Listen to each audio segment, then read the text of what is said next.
है राष्ट्रपति पर महाभियोग। राष्ट्रपति पर महाभियोग। तो भारत के राष्ट्रपति को शपथ भारत के सुप्रीम कोर्ट के सीजेआई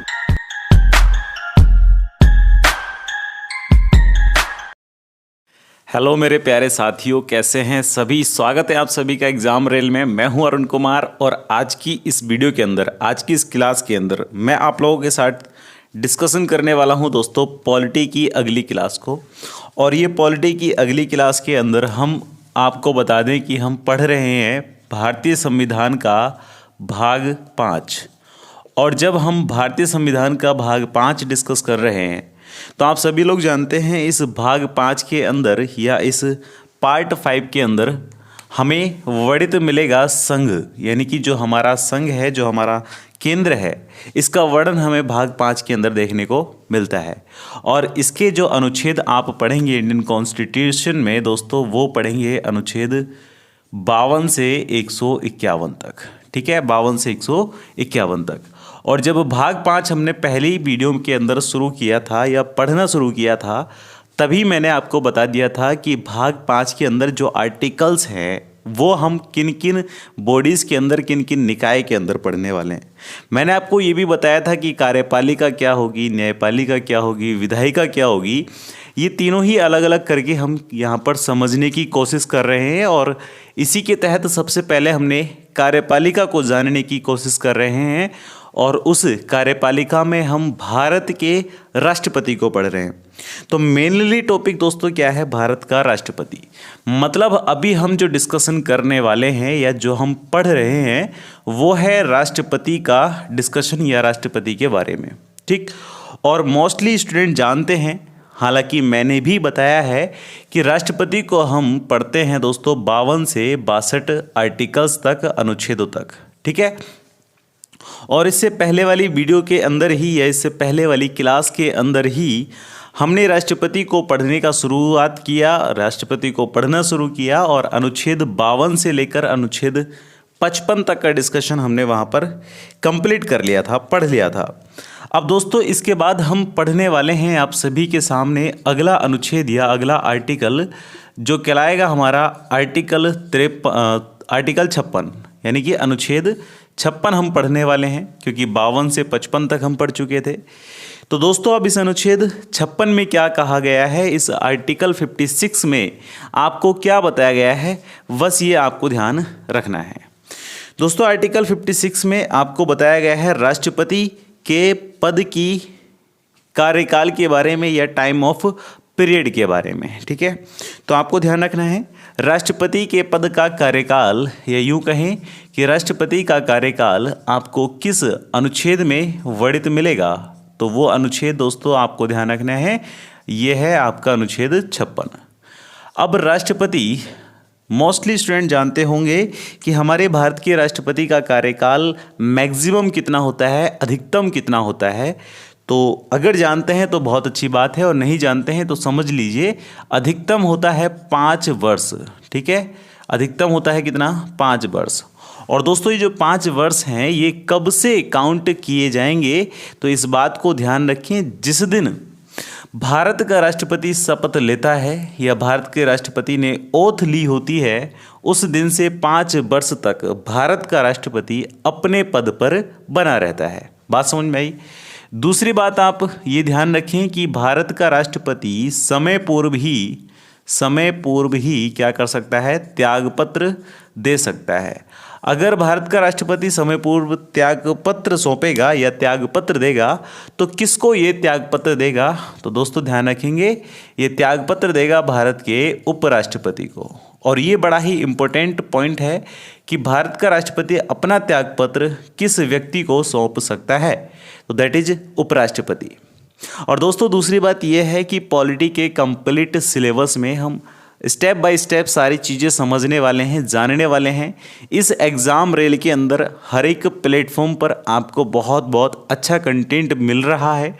ठीक, चलिए इसके बाद दोस्तों आप ध्यान रखेंगे कि भारत के उपराष्ट्रपति को हटाया भी जा सकता है उसके पद से।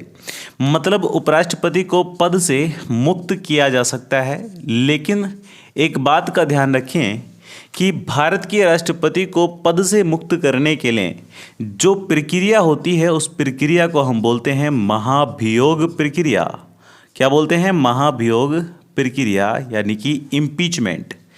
तो ये जो महाभियोग प्रक्रिया है ये भारत के राष्ट्रपति पर लगाई जा सकती है और लगाने के बाद भारत के राष्ट्रपति को पद से मुक्त किया जा सकता है, पद से हटाया जा सकता है। इस बात को विशेष रूप से आप ध्यान रखें। हालांकि महाभियोग क्या होता है, महाभियोग कैसे लाया जाता है, ये सभी बातों का डिस्कशन आपको मिलेगा आर्टिकल 61 के अंदर देखने को। यानी कि आर्टिकल 61 में हम भारत के ऊपर या भारतीय राष्ट्रपति के ऊपर महाभियोग ही पढ़ेंगे। मतलब कहने का यह है कि भारत के राष्ट्रपति पर महाभियोग क्या होता है या महाभियोग की प्रक्रिया क्या है, ये सभी डिस्कशन हम आर्टिकल 61 के अंदर कर लेंगे या अनुच्छेद 61 में पढ़ लेंगे। ठीक है। हालांकि अनुच्छेद 56 में हमने कार्यकाल को समझा है। दूसरी बात, यहाँ पर एक शपथ नाम का शब्द आया है। तो ये शपथ भारत के राष्ट्रपति को कौन दिलाएगा या भारत के राष्ट्रपति शपथ कैसे लेंगे, यह किस आर्टिकल के अंदर वर्णित है? तो दोस्तों वो है आर्टिकल 60 या अनुच्छेद 60 के अंदर वर्णित, जो आगे हम डिस्कस करने वाले हैं। ठीक है। बोलो बेटा, यहाँ तक की बात समझ में आई? यहाँ तक की बात समझ में आई? ये अनुच्छेद 56 था। उसके बाद हम पढ़ेंगे दोस्तों अनुच्छेद 57। अब अनुच्छेद 57 या आर्टिकल 57 आपसे क्या कहेगा? तो विशेष रूप से आपको ध्यान रखना है कि आर्टिकल 57 या अनुच्छेद 57 हमें बताएगा कि भारत का राष्ट्रपति 2 या 2 बार से अधिक, मतलब भारत का राष्ट्रपति एक बार तो अपने पद पर बन गया, यानी कि उसने इलेक्शन को जीत लिया, चुनाव को जीत लिया, एक बार वो भारत का राष्ट्रपति बन गया, तो कह सकते हैं वो एक बार से अधिक भी क्या हो सकता है? राष्ट्रपति पद पर बन सकता है, या यूँ कहें एक बार से अधिक राष्ट्रपति बन सकता है। ठीक है। ठीक है, बात समझ में आई? भारत का राष्ट्रपति एक बार से अधिक राष्ट्रपति बन सकता है, ये बात हमें पता चलेगी अनुच्छेद 57 में, आर्टिकल 57 में। लेकिन दोस्तों ध्यान रखेंगे, अधिकतम कितनी बार वह बन सकता है या मैक्सिमम कितनी बार वो भारत का राष्ट्रपति बन सकता है, इस बात को लेकर भारतीय संविधान मौन है। मतलब भारत के संविधान में इस बात का कोई भी जिक्र नहीं किया गया है कि वह अधिकतम कितनी बार भारत का राष्ट्रपति बने, अधिकतम कितनी बार भारत का राष्ट्रपति बने। इस पर क्या है? हमारा संविधान मौन है। इस पर क्या है? संविधान मौन है, बिल्कुल साइलेंट है। ठीक है। यहाँ तक की बात समझ में आई? बोलो, यहाँ तक ये बात समझ में आई? अगर आई है तो फटाफट से एक स्क्रीनशॉट निकालो जल्दी से, और आगे की कहानी को सुचारू करते हैं। और स्क्रीनशॉट निकालने के बाद आपको एक ज़बरदस्त कार्य ये भी करना है, फटाफट से इस वीडियो के लिंक को कॉपी करना है और पेस्ट कर देना है अपने दोस्तों के साथ या उन स्टडी ग्रुप्स के अंदर जहाँ पर आप जुड़े हुए हैं। आपके चाहे व्हाट्सएप के ग्रुप हों, चाहे टेलीग्राम के ग्रुप हों, या चाहे वो आपके फेसबुक के ग्रुप हों। ठीक है। बाकी जिन लोगों ने सब्सक्राइब नहीं किया है तो भाई वो लोग सब्सक्राइब कर लें जल्दी से, क्योंकि और भी बहुत इंटरेस्टिंग चीज़ें यहाँ से मिलने वाली हैं। ठीक है मेरे भाई। चलिए, उसके बाद हम आर्टिकल 58 को पढ़ने वाले हैं, या अनुच्छेद 58 को पढ़ने वाले हैं, आर्टिकल 58 को पढ़ने वाले हैं। अब आर्टिकल 58 में या अनुच्छेद 58 में आपसे क्या कहा गया है? तो दोस्तों बहुत ही अच्छी तरीके से आपको ध्यान रखना है।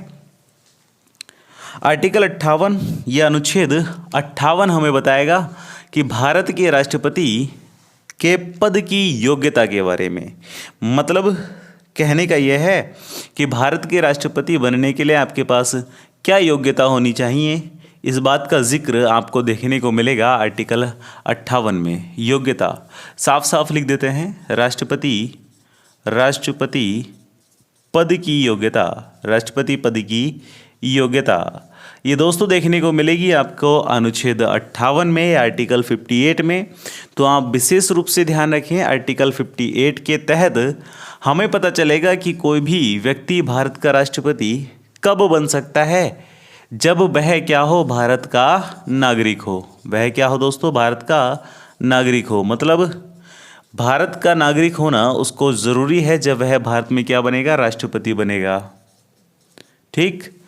दूसरी बात आप दोस्तों ध्यान रखेंगे कि वह किसी भी लाभ के पद पर ना हो। वह किसी भी लाभ के पद पर ना हो, मतलब कोई भी पद उसने ऐसा ग्रहण ना किया हो जहां पर वो गवर्नमेंट के थ्रू क्या पा रही हो, सैलरी पा रहा हो, वेतन पा रहा हो। किसी भी लाभ के पद पर ना हो। आप ध्यान रखें, अगर वह किसी लाभ के पद पर है या किसी ऐसी पोस्ट पर है जहां उसको कोई भी गवर्नमेंट, चाहे स्टेट की हो या सेंट्रल की गवर्नमेंट हो, अगर वो उसको वेतन दे रही है, भत्ते दे रही है, तो उसको वो पद अपना त्यागना पड़ता है हर हाल में, अगर उसको भारत का राष्ट्रपति बनना है तो। ठीक है, चलिए उसके बाद आप ध्यान रखेंगे उसकी न्यूनतम आयु, ये भी इंपॉर्टेंट पॉइंट है। न्यूनतम आयु आपसे पूछी जा सकती है, तो ध्यान रखिए उसकी न्यूनतम आयु 35 वर्ष होनी चाहिए। न्यूनतम आयु कितनी होनी चाहिए दोस्तों, 35 वर्ष होनी चाहिए। बोलो बेटा, यहाँ तक की बात समझ में आ रही है कि नहीं आ रही है? 35 वर्ष उसकी न्यूनतम आयु होनी चाहिए। अगला पॉइंट आपको ध्यान रखना है, मतलब 35 वर्ष की आयु वो कंप्लीट कर चुका हो तभी भारत का राष्ट्रपति बन सकता है। अगला पॉइंट आपको बताएगा कि वह क्या होना चाहिए, साक्षर होना चाहिए। वह क्या होना चाहिए, साक्षर होना चाहिए। तो अगर वह व्यक्ति साक्षर है, वह व्यक्ति पढ़ा लिखा है, हालांकि हमारी इकोनॉमी, हमारी अर्थव्यवस्था के अनुसार कोई भी साक्षर व्यक्ति का कौन होता है, जो अपना नाम पढ़ना और लिखना जानता हो, वह व्यक्ति क्या होता है, साक्षर होता है। तो वह क्या होना चाहिए, साक्षर होना चाहिए। मतलब उसके लिए काला अक्षर भैंस बराबर नहीं होना चाहिए। तो वह व्यक्ति भी क्या बन सकता है, हमारे भारत का राष्ट्रपति बन सकता है। ठीक है, ध्यान रहेगा। चलिए उसके बाद दोस्तों आप ध्यान रखेंगे अगला पॉइंट कि वह लोकसभा, मैंने कहा वह लोकसभा का सदस्य बनने की योग्यता रखता हो। लोकसभा का सदस्य बनने की योग्यता रखता हो। अब ये लोकसभा क्या होती है, या लोकसभा का सदस्य बनने की योग्यता क्या होती है, बनने की योग्यता रखता हो। तो दोस्तों इन सभी पॉइंट्स को आप पढ़ेंगे तब जब हम बात करेंगे किसके बारे में, लोकसभा के बारे में, अनुच्छेद 81 के अंदर। ठीक है, बनने की योग्यता रखता हो, तब ही हमें पता चलेगा कि आखिर ये लोकसभा क्या चीज़ है। हालांकि बहुत सारे स्टूडेंट जानते भी हैं कि लोकसभा क्या होती है, लेकिन अगर और डिटेल में जानना है तो आप आर्टिकल 81 जब हम पढ़ेंगे तब उन वीडियो को बहुत ध्यान से देखेंगे। ठीक है ना। तो चलिए फटाफट से एक स्क्रीनशॉट ज़बरदस्त करके निकालें आर्टिकल 58 का या अनुच्छेद 58 का। तो ये सभी क्या हैं, राष्ट्रपति पद की योग्यताएं हैं जो मैंने आपके सामने नोट डाउन की हैं। उसके बाद दोस्तों हालांकि आपको एक अलग से पर्टिकुलरली वीडियो राष्ट्रपति पद की योग्यता के बारे में, राष्ट्रपति पद के कार्यकाल के बारे में, राष्ट्रपति पद के निर्वाचन और निर्वाचन की प्रक्रिया के बारे में मैं छोटे छोटे 2-2, 4-4, 5-5 मिनट के वीडियो जो हैं वो बनाकर एक अलग से भी अपलोड करूँगा। तो उन सभी को भी आप पाने के लिए चैनल को कर लीजिए सब्सक्राइब। ठीक है, तो PPT फॉर्म में उसको हम करेंगे, ध्यान रखें। चलिए इसको रफ कर देते हैं। उसके बाद हम पढ़ेंगे दोस्तों आर्टिकल 59 या अनुच्छेद 59। तो अनुच्छेद 59 में या आर्टिकल 59 में आपको क्या बताया गया है, इस बात को विशेष रूप से ध्यान रखें दोस्तों। आर्टिकल 59 में या अनुच्छेद 59 में हमें बताया जाएगा राष्ट्रपति पद की शर्तें। आर्टिकल 59 या अनुच्छेद 59 में हमें बताया जाएगा राष्ट्रपति पद की शर्तें। अब सर योग्यता और शर्तें, इनका दोनों का अलग अलग महत्व क्या है जो हमें ये अलग अलग अनुच्छेदों में पढ़ने को मिल रही हैं। तो बेटा ध्यान रखें इस बात को कि योग्यता का मतलब आप राष्ट्रपति बनने के लिए किस प्रकार से काबिल हो सकते हैं या किस प्रकार से आप राष्ट्रपति बन सकते हैं, कितनी एलिजिबिलिटी, कितनी योग्यता आपको चाहिए। और बेटा शर्तों से मतलब यह है, कंडीशन से मतलब यह है कि राष्ट्रपति पद को ग्रहण करने के बाद या राष्ट्रपति पद को संभाल लेने के बाद आप क्या क्या नहीं कर सकते और क्या क्या कर सकते हैं। तो दैट इज ऑल आर शर्तें या कंडीशन। ठीक है, that is all are conditions. चलिए आर्टिकल 59 या अनुच्छेद 59 में अगर हम समझने की कोशिश करें, जानने का प्रयास करें, तो दोस्तों सबसे ही पहले आपको ध्यान रखना है कि राष्ट्रपति, हमारे जो राष्ट्रपति होगा वो वेतन या भत्ते वो वाले प्राप्त करेगा जो संसद द्वारा निर्धारित होंगे। या आप ऐसे समझ सकते हैं कि राष्ट्रपति के वेतन भत्ते संसद द्वारा निर्धारित किए जाएंगे और उनमें पद ग्रहण करने के बाद इन वेतन भत्तों में कोई भी कटौती नहीं की जाएगी। वेतन भत्तों में कटौती नहीं की जाएगी, इस बात को विशेष रूप से आप ध्यान रखें। ठीक है, तो आर्टिकल 59 में अनुच्छेद 59 में सबसे पहली ही कंडीशन आपके सामने ये बताई गई है, पहली शर्त ये बताई गई है कि राष्ट्रपति पद ग्रहण करने के बाद उसके वेतन और भत्ते संसद द्वारा निर्धारित होंगे और वेतन और भत्तों में कोई भी कटौती नहीं की जाएगी। हालांकि दोस्तों आप सभी लोग जानते हैं कि किसी भी या भारत के राष्ट्रपति, आप वर्तमान में ध्यान रखें, भारत के राष्ट्रपति का जो वेतन है वो 5 लाख रुपए है, दैट इज 5 लाख रुपीज। ठीक है, उसके बाद आप ध्यान रखेंगे राष्ट्रपति के पद की अगली शर्त क्या हो सकती है कि वह संसद के किसी भी सदन का सदस्य नहीं होगा। वह संसद के किसी भी सदन का सदस्य नहीं होगा और यह आर्टिकल 59 की एक शर्त है, एक क्या है दोस्तों, कंडीशन है। मतलब कोई भी राष्ट्रपति अगर राष्ट्रपति बन जाए या कोई भी व्यक्ति अगर राष्ट्रपति बन जाए तो वह सदन का सदस्य नहीं रहेगा। अब उसको सदन की सदस्यता को क्या करना पड़ेगा, त्याग करना पड़ेगा या सदन की सदस्यता को त्यागना होगा। ठीक है, चलिए दोस्तों अब हम बात करेंगे अनुच्छेद 60 के बारे में या आर्टिकल 60 के बारे में। और आप जानते हैं अनुच्छेद 60 या आर्टिकल 60 के अंदर वर्णित क्या किया गया है या क्या बताया गया है। तो दोस्तों ध्यान रखें, राष्ट्रपति पद की शपथ, आप कह सकते हैं राष्ट्रपति पद की शपथ बताई गई है आर्टिकल 60 में या अनुच्छेद 60 में। तो राष्ट्रपति पद की शपथ ध्यान रखेंगे भारत के कौन दिलाते हैं, तो आपको ध्यान रखना है भारत में पढ़ेंगे आप एक सुप्रीम कोर्ट, और इस सुप्रीम कोर्ट के अंदर आप एक पढ़ेंगे सुप्रीम कोर्ट के मुख्य न्यायाधीश। और दोस्तों जब हम सुप्रीम कोर्ट पढ़ेंगे तब हमें पता चलेगा कि ये मुख्य न्यायाधीश या चीफ जस्टिस कौन होते हैं। और चीफ जस्टिस के साथ कुछ अन्य या 33 अन्य सदस्य भी होंगे या 33 अन्य न्यायाधीश भी होंगे। तो वो सब हम तब डिस्कस करेंगे जब सुप्रीम कोर्ट पढ़ेंगे।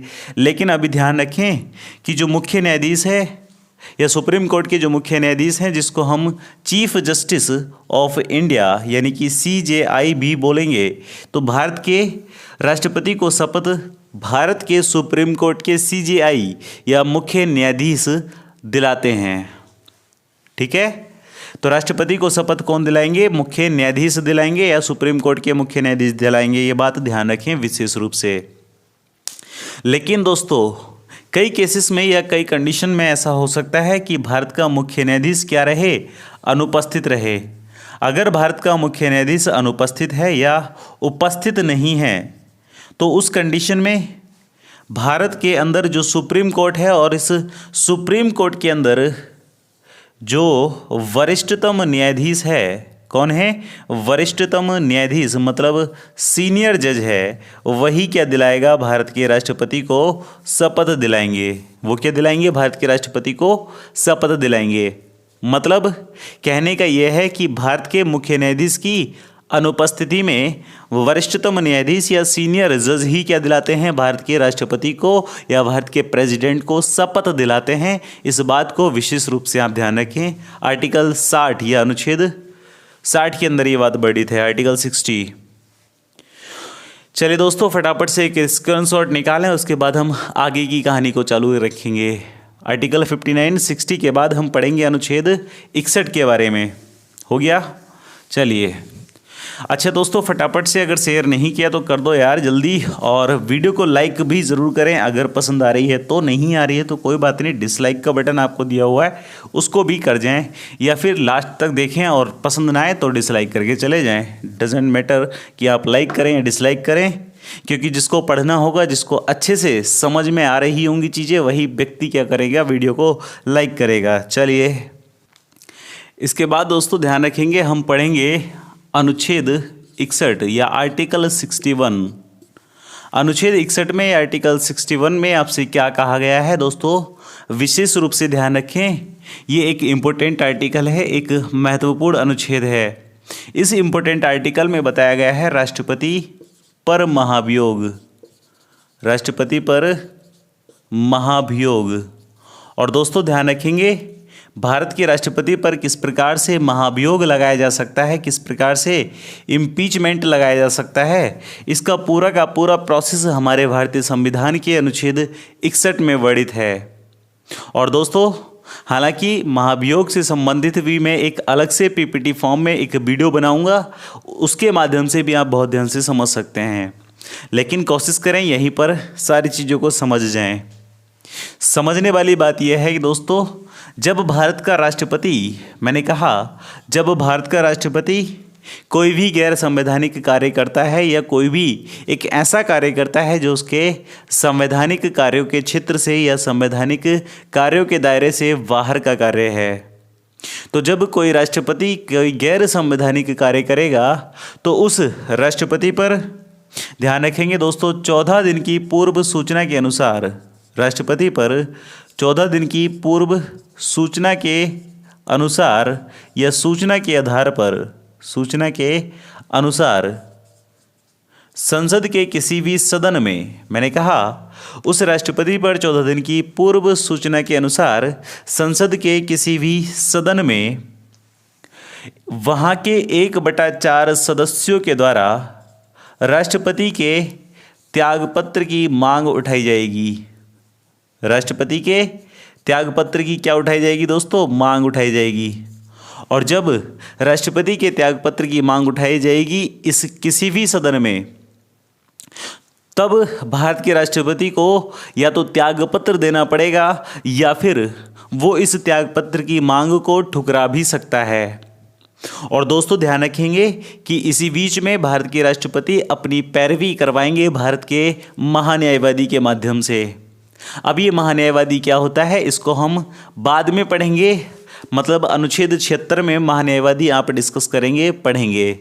लेकिन दोस्तों ध्यान रखेंगे कि जब भारत के राष्ट्रपति अपनी पैरवी करवा सकता है या इस त्यागपत्र की मांग को ठुकरा सकता है, तो दोस्तों ध्यान रखें कि राज्यसभा और लोकसभा दोनों ही सदनों में, राज्यसभा और लोकसभा दो ही सदन हैं हमारे पास, इन दोनों ही सदनों में यदि बहुमत से प्रस्ताव पारित कर दिया जाएगा कि भारत के राष्ट्रपति को पद से हटना ही होगा, मतलब 2/3 सदस्य और 2/3 सदस्य इस बात पर अपनी सहमति बना लें कि अब भारत के राष्ट्रपति को पद से हटना ही होगा, तो ये जो पूरी प्रक्रिया कहलाएगी, ये कहलाएगी राष्ट्रपति पर महाभियोग। मतलब एक बार फिर समझें कि 14 दिन पूर्व सूचना के अनुसार संसद के किसी भी सदन में 1/4 सदस्यों के माध्यम से राष्ट्रपति के त्यागपत्र की मांग की जा सकती है। लेकिन अगर राष्ट्रपति त्यागपत्र देने से इनकार कर दें या उस मांग को ही ठुकरा दें, और उसके बाद अगर मांग को ठुकरा देते हैं या पैरवी करवाते हैं किससे, महान्यायवादी से, तब प्रक्रिया शुरू होगी भारत के राष्ट्रपति पर महाभियोग की प्रक्रिया। और जब महाभियोग की प्रक्रिया शुरू होगी तो राज्यसभा और लोकसभा दोनों ही सदनों में बहुमत से एक प्रस्ताव पारित कराना होगा कि अब भारत के राष्ट्रपति को पद से हटना ही पड़ेगा। तो दोस्तों अगर 2/3 सदस्यों की सहमति से या बहुमत से वो प्रस्ताव पारित हो जाता है तो भारत के राष्ट्रपति को तत्काल रूप से, या यूं कहें प्रस्ताव पास होने की तिथि से ही त्यागपत्र देना होता है। दोस्तों बहुत अच्छी तरीके से आपको ध्यान रखना है कि भारत के राष्ट्रपति को उस प्रस्ताव पास होने की तिथि से त्यागपत्र देना होगा और त्यागपत्र देने की या यूं कहें कि इस बहुमत को पास कराने की या इस प्रस्ताव को बहुमत से पास कराने की पूरी प्रक्रिया को या पूरे प्रोसेस को ही हम क्या बोलते हैं, इम्पीचमेंट या महाभियोग। हालांकि इसके लिए एक अलग से वीडियो होगा, उसको भी आप ज़रूर ध्यान से देखें, ठीक है। चलिए दोस्तों, तो ये था हमारा आर्टिकल 61 या अनुच्छेद 61। उसके बाद आपको ध्यान रखना है अनुच्छेद 62 या आर्टिकल 62। अनुच्छेद 62 बताएगा कि भारत के राष्ट्रपति को या भारत के राष्ट्रपति का त्यागपत्र या यूँ कहें कि भारत के राष्ट्रपति का पद रिक्त होने के स्थिति में या रिक्त होने की कंडीशन में 6 माह के भीतर ही क्या हो जाना चाहिए, अगले राष्ट्रपति पद का चुनाव संपन्न हो जाना चाहिए। या आप कह सकते हैं कि जब भारत के राष्ट्रपति का पद रिक्त होने वाला है तो अगले राष्ट्रपति पद के लिए 6 माह के भीतर या 6 माह के पहले ही क्या हो जाना चाहिए, नए राष्ट्रपति का चुनाव हो जाना चाहिए या नए राष्ट्रपति या पुराने राष्ट्रपति के पद से हटने से पहले पहले नए राष्ट्रपति का बंदोबस्त हो जाना चाहिए। और इसी के तहत एक पॉइंट ये भी है कि भारत के राष्ट्रपति का जो पद है वो 6 माह के भीतर भर जाना चाहिए। मान लीजिए इन केस या किसी परिस्थिति में ऐसा हुआ कि भारत के राष्ट्रपति का पद ही रिक्त हो जाए, तो रिक्त होने की स्थिति में या खाली होने की कंडीशन में भारत के राष्ट्रपति के पद को 6 माह के भीतर ही क्या करना होगा, भरना होगा या 6 माह के भीतर ही उसको पूरा करना होगा, जिसका डिस्कशन या जिसका जिक्र हमें मिलेगा दोस्तों अनुच्छेद 62 के अंदर, ठीक है। तो अनुच्छेद 61 और अनुच्छेद 62 आप फटाफट से स्क्रीनशॉट निकालें, उसके बाद आगे की बातचीत को सुचारू रखते हैं। हो गया। चलिए अब दोस्तों यहाँ पर आपको बता दें कि राष्ट्रपति को हमने पढ़ना जब शुरू किया तो 52 से 62 की कहानी को पढ़ना शुरू किया था। तो 52 से 62 या आर्टिकल 52 जो हमने इससे पिछली वाली वीडियो में डिस्कस किया है या कवर किया है, उसके बाद 62 जो इस वीडियो में कवर कर लिया। तो भारत के राष्ट्रपति यहाँ पर समाप्त हो जाते हैं या राष्ट्रपति से संबंधित जो अनुच्छेद हैं वो कंप्लीट हो जाते हैं। लेकिन दोस्तों राष्ट्रपति से संबंधित कुछ शक्तियाँ हैं, कुछ कार्य हैं। तो राष्ट्रपति की शक्तियों को या राष्ट्रपति के कार्यों को हम डिस्कस करेंगे नेक्स्ट क्लास के अंदर या नेक्स्ट वीडियो के अंदर, उसको भी आप ज़रूर ध्यान से देखें। और उसी के तहत कुछ और आर्टिकल हैं या कुछ और अनुच्छेद हैं जो राष्ट्रपति से संबंधित हैं, वो भी हमें पढ़ने को मिलेंगे, ठीक है। जैसे आपका पढ़ने को आएगा एक 123, बहुत सारे आएंगे, 129, बहुत सारे आएंगे, ठीक है। तो शक्तियों और कार्यों का डिस्कशन या शक्तियों और कार्यों का जिक्र ही हम अगली क्लास के अंदर या अगली वीडियो के अंदर करने वाले हैं। तो दोस्तों अगर ये वीडियो आपको पसंद आई है तो फटाफट से आप वीडियो पर लाइक बटन को दबाएं और शेयर करना तो बिल्कुल ना भूलें। चैनल पर नए आए हैं तो सब्सक्राइब करें और लाइक करने के बाद कमेंट बॉक्स में आप अपनी राय हमें बता सकते हैं या कोई भी अगर आपका डाउट है तो वो भी आप हमसे जान सकते हैं, पूछ सकते हैं। चलिए दोस्तों, थैंक यू सो मच, आपने यहाँ तक की वीडियो को देखा, ध्यानपूर्वक समझा और वनडे एग्जामिनेशंस के लिए ये वीडियो, ये पूरा का पूरा कंटेंट बहुत ज़्यादा इम्पोर्टेंट है। पॉलिटी का एक कंप्लीट सिलेबस यहाँ से आपको मिलने वाला है। और साथ ही दोस्तों छोटे छोटे वीडियो या शॉर्ट वीडियोस भी मैं आपको देने वाला हूँ जो पॉलिटी के राष्ट्रपति या किसी भी निकाय से संबंधित होंगे, किसी भी आधिकारिक क्षेत्र से या किसी भी बॉडी से संबंधित होंगे, ठीक है मेरे भाई। चलिए मुलाकात होती है नेक्स्ट वीडियो में, तब तक के लिए आप सदा खुश रहें, खुशहाल रहें, पढ़ते रहें, आबाद रहें। और मैं हूं अरुण कुमार, आप देखते एग्ज़ाम रेल और इसी एग्ज़ाम रेल पे आपको बहुत सारा कंटेंट मिलने वाला है। Take care, all the best, Jai Hind, जय भारत।